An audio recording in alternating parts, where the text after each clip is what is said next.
Olá, meus queridos irmãos, a paz do Senhor Jesus, que o grande amor de Deus, a graça do nosso Senhor Jesus Cristo, a comunhão e as consolações do Espírito Santo estejam com cada um de vocês, meus irmãos. Gostaria de hoje, mais uma vez, meditar na Palavra de Deus um pouquinho juntamente com você, na lição número 10 da Escola Bíblica. A gente está finalizando aí essa revista, a Santíssima Trindade, Deus Pai, Deus Filho, Deus Espírito Santo. E a lição de hoje é sobre Espírito Santo, o capacitador. É o Espírito Santo que capacita o cristão a falar de Jesus, falar do amor de Deus, a pregar o Evangelho, sem medo, com autoridade, conhecendo as Escrituras, direcionado pelo Espírito Santo de Deus. É Ele que capacita cada um de nós. Então vamos fazer aí uma breve oração e juntos vamos meditar nessa lição de número 10 da revista da Escola Bíblica.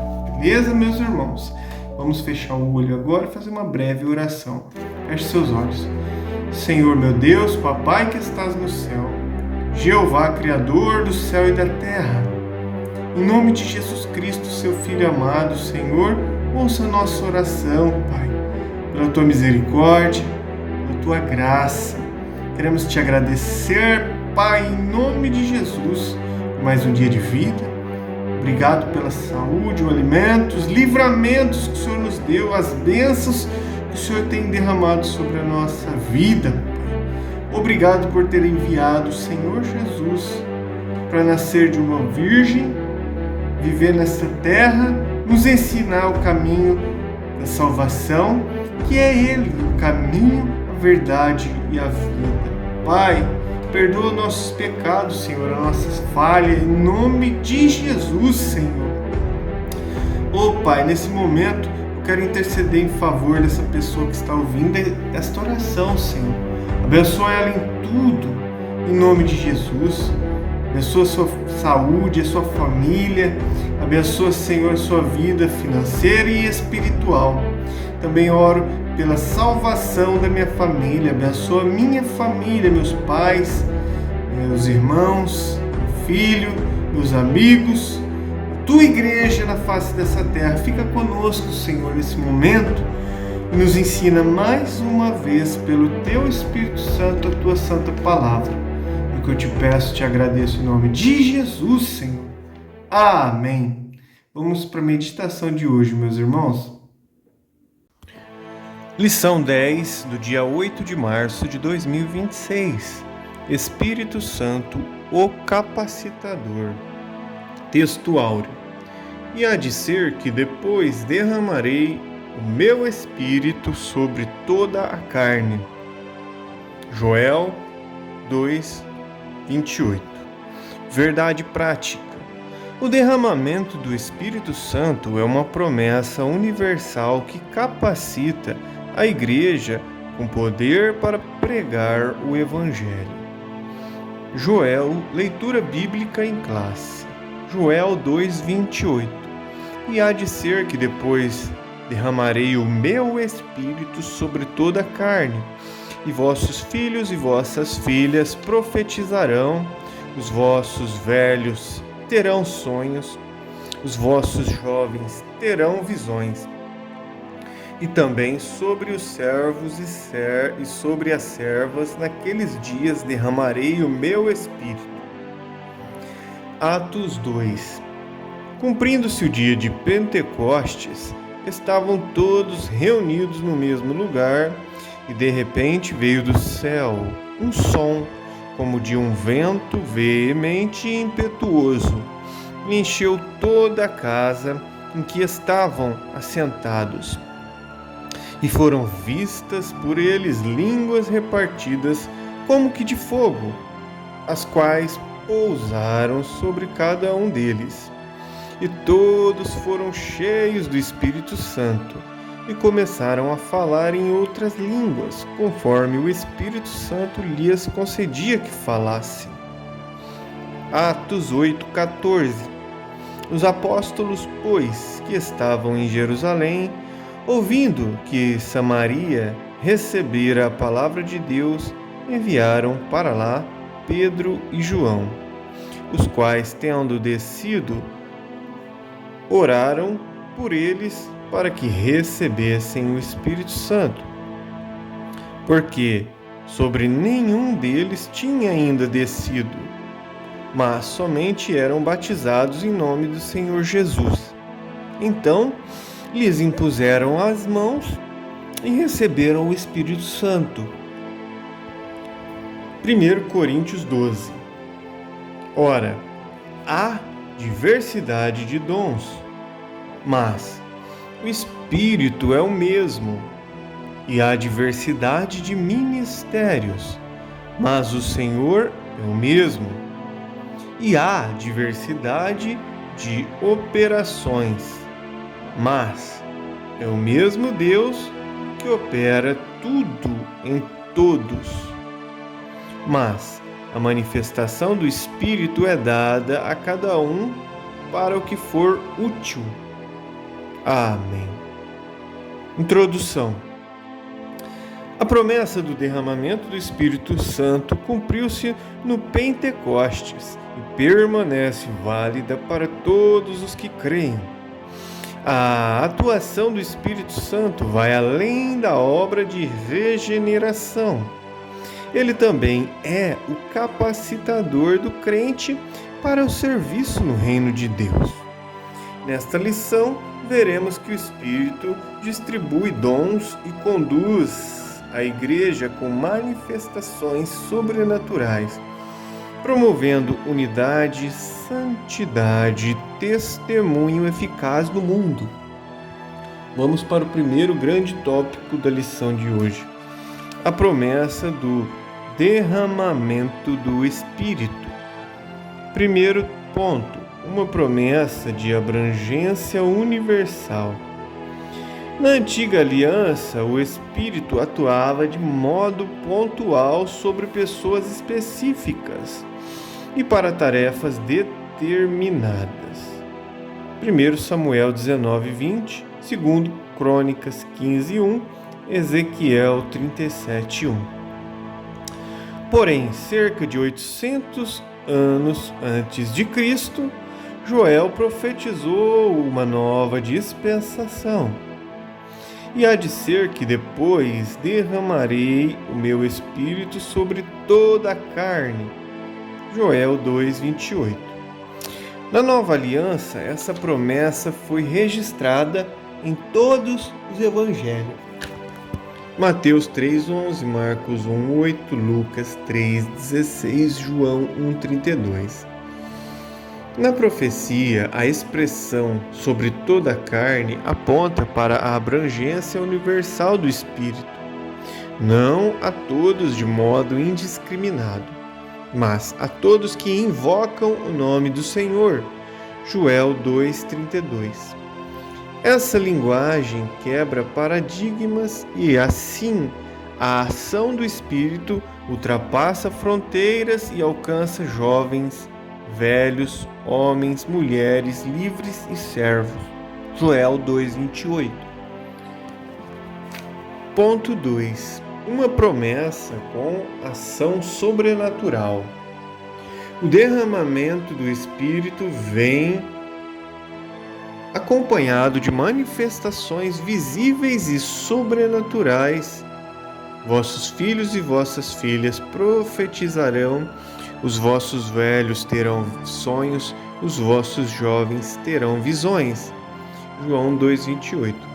As profecias de 1 Coríntios 14, sonhos, As profecias lá em 1 Coríntios 14, também sonhos em Mateus 1:20, visões lá em Atos 16:9, revelam a atuação do Deus vivo entre o seu povo. São experiências extraordinárias que servem de edificação espiritual. 1 Coríntios 14:26. Elas indicam que a vida cheia do Espírito é ativa dinâmica e sensível à voz de Deus. Como diz Romanos 8,14, onde o Espírito Santo é bem-vindo, o agir de Deus se manifesta com propósito e poder. Segundo Coríntios 3,17. Todo crente deve cultivar uma vida de comunhão e santidade, a fim de ser um canal sensível para as manifestações dos dons do Espírito. 1 Coríntios 12,4. Terceiro ponto, uma promessa para os últimos dias. A palavra profética aponta para um tempo específico. Naqueles dias derramarei o meu espírito, Joel 2,29. Essa é a promessa. Na terminologia da antiga aliança, tais expressões referem-se à chegada do Messias e ao início dos eventos escatológicos. Isaías 2,2, Malaquias 4,1. Eu sempre confundo Miqueias. É Malaquias 4,1. Pedro identifica o Pentecoste como o cumprimento inicial desses últimos dias. Atos 2,17. Eles começaram com a vinda do Messias, que juntamente com o Pai enviou o Espírito Santo. Joel 15,26. A descida do Espírito inaugurou a Igreja e prossegue sua atuação contínua na vida do crente até o arrebatamento dos salvos. Efésios 1,13. A profecia de Joel não se esgotou no Pentecoste, permanecendo vigente durante toda a dispensação da graça. A promessa é válida para todos os que crerem em todos os tempos. Atos 2,39.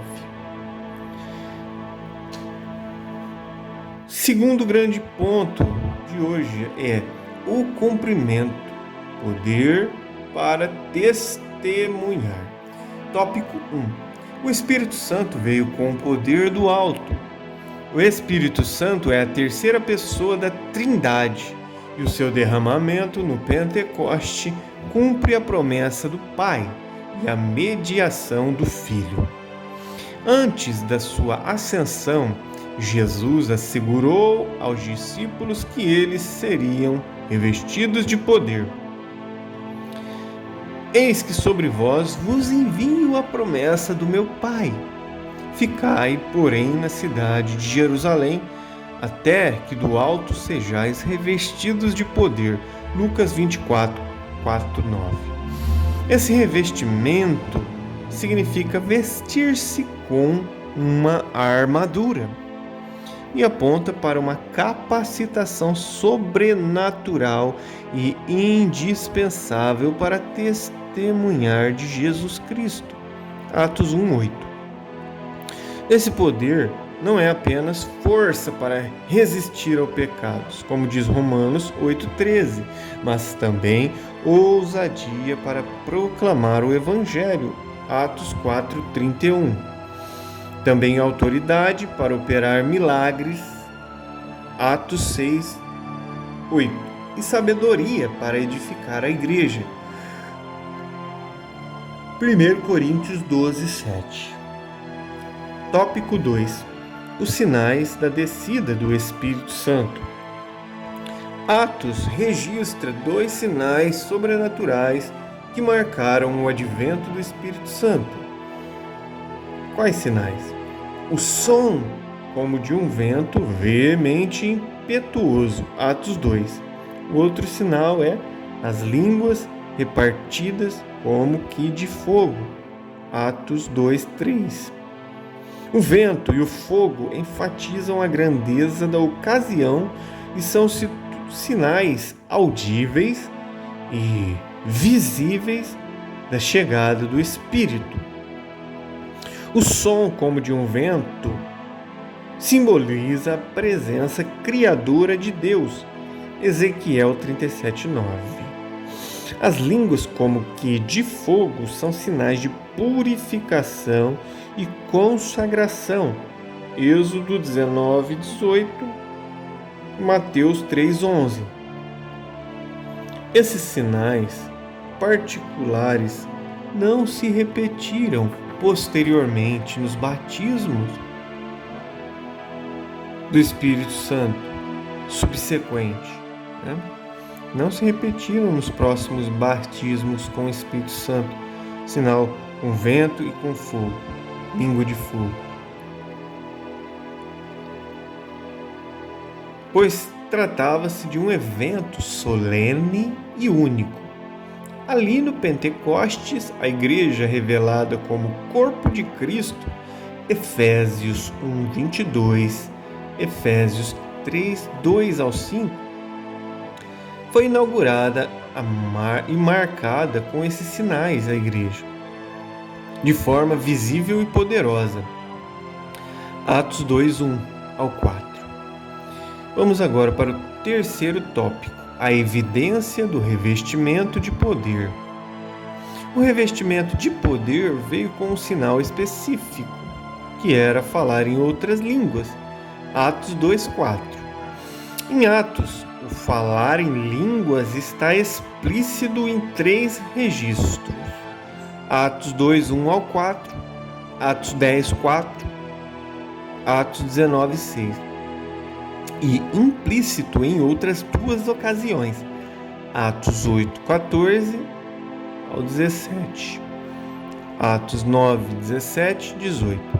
Dessa forma, biblicamente, falar em outras línguas é sempre a evidência física inicial do batismo no Espírito Santo.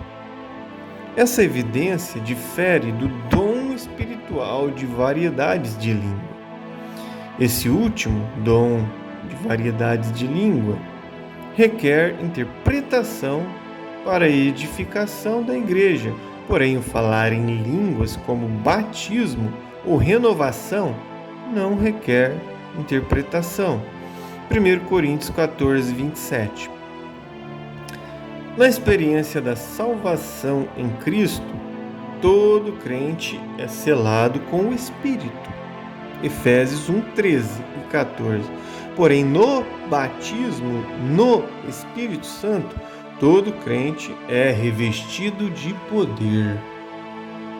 Atos 2:2-4. Vamos agora para o terceiro grande ponto da lição de hoje, que é a continuidade do derramamento do Espírito. Tópico 1. A extensão da promessa do Espírito. Pedro exorta os seus ouvintes ao arrependimento, ao batismo nas águas, e lhes assegura, em Atos 2:38, que recebereis o dom do Espírito Santo. Essa frase precisa ser entendida à luz do seu contexto. O dom do Espírito refere-se ao cumprimento da profecia de Joel e à promessa de Jesus a respeito do revestimento de poder.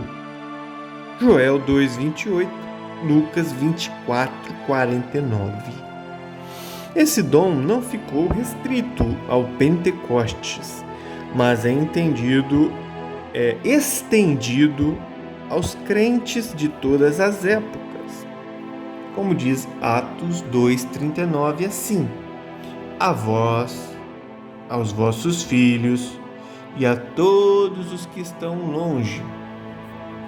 Na casa de Cornélio, a regeneração ocorreu pela fé em Cristo e o batismo no Espírito Santo precedeu o batismo em águas. Atos 10:44-46. Em Samaria e Éfeso foi derramado após a conversão. Atos 8:15, Atos 19:2-6. Esse revestimento de poder é algo distinto do novo nascimento. Vamos para o tópico 2. O Espírito opera com diversidade e unidade. Paulo ensina que há diversidade de dons, mas o Espírito é o mesmo. 1 Coríntios 12, 4. O termo diversidade aponta para a variedade de dons, operações e ministérios. A Trindade inteira participa. O Espírito distribui os dons. 1 Coríntios 12, 4.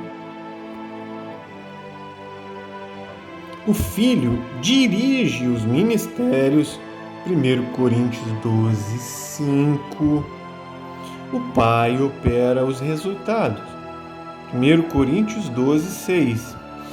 Essa pluralidade indica a riqueza da Igreja. Os salvos receberam dons específicos visando a edificação dos crentes. Romanos 12, 4 ao 18. De modo que o falar em línguas é a evidência inicial do batismo no Espírito Santo, e o fruto do Espírito, com os dons espirituais, é sua evidência contínua. Gálatas 5, 22, 1 Coríntios 12, do 8 ao 10. Tudo resulta em uma igreja cheia de poder e unidade ligada a Cristo, o cabeça da igreja. Efésios 1, 22. Terceiro tópico. O Espírito distribui dons com propósitos. Os dons não são para ostentação pessoal, mas para o serviço do reino. 1 Pedro 4, 10. Edificação da igreja. 1 Coríntios 14, 12. Glorificação de Cristo. 1 Coríntios 12, 3. O Espírito os distribui com propósito para o que for útil, como diz 1 Coríntios 12, 7. E os reparte poderosamente a cada um como quer. 1 Coríntios 12, 11. Os dons são graças espirituais concedidas e controladas pelo Espírito. Romanos 12, 6 ao 8. A finalidade específica dos dons nos protege de dois perigos espirituais: a soberba, que transforma o dom em motivo de vanglória, como diz Filipenses 2:3, e a negligência, que enterra o dom e impede o seu uso, Mateus 25:25. Portanto, cada crente é chamado a exercitar o dom que recebeu com humildade e disponibilidade para servir com amor, zelo e temor ao Senhor. Romanos 12, 3, Colossenses 3, 23 e 24. Finalizamos a lição de hoje e concluímos que o Espírito Santo é o capacitador divino prometido aos que creem. Ele atua em cada geração com poder, dons espirituais e direção. Desde o Pentecoste, sua presença é real e contínua. O crente pentecostal vive não apenas no Espírito, mas pelo Espírito, como testemunha viva do poder de Deus no mundo. Portanto, cada cristão regenerado é chamado a viver na plenitude do Espírito. Amém. Muito bem, meus irmãos, finalizamos mais uma meditação, agradecidos a Deus por esta oportunidade. Deus abençoe você, sua família, fica com Deus e até o próximo vídeo.